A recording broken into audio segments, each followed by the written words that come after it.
Kayo po ba mga bossing ko ay kailangan ng kaperahan mga bossing ko? Asya mga bossing, meron akong i-recommend sa inyo na mainam na subukan nyo po itong gawin. Proven po ito mga bossing ko. Basta, positive ka lamang habang ginagawa nyo po ito mga bossing.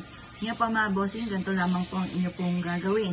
Pinaka the best mga bossing ko sa paggawa ng mga pampaswerte ay kada Tuesday or Friday. Tapos mga bossing ko, mas mainam na gawin nyo rin po ito kada full moon.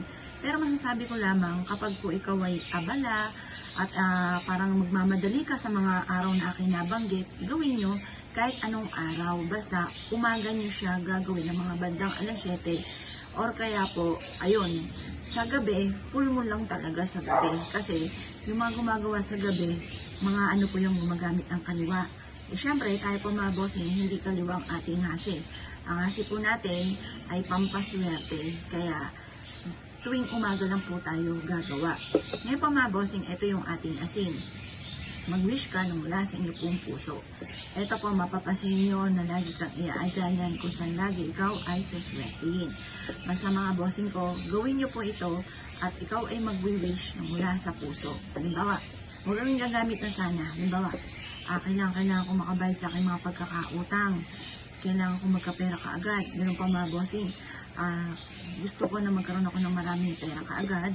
Or kaya po sa aking negosyo, ako ay magkakaroon ng malaking benta araw-araw. Or kaya po, mananalo ko ng malaking halagang pera sa tinatayaan ko. Ganun mga bossing. Kahit ano pwede nyo i-wish po dito, kahit sa kalusugan, proteksyon para sa pamilya, walang away-away sa pamilya, at kasi once na may away-away sa pamilya, mailap din ang swerte. Once na lagi nasa kalooban ninyo, panay hinanakit, panay sama ng loob, mailap din ang swerte. Kaya kailangan, ano po yan may proseso. Kaya kailangan mga bossing ko, iwaksin nyo muna po yung mga kinikim-kim ninyong saloobin na hindi maganda, ganun din po yung mga away-away.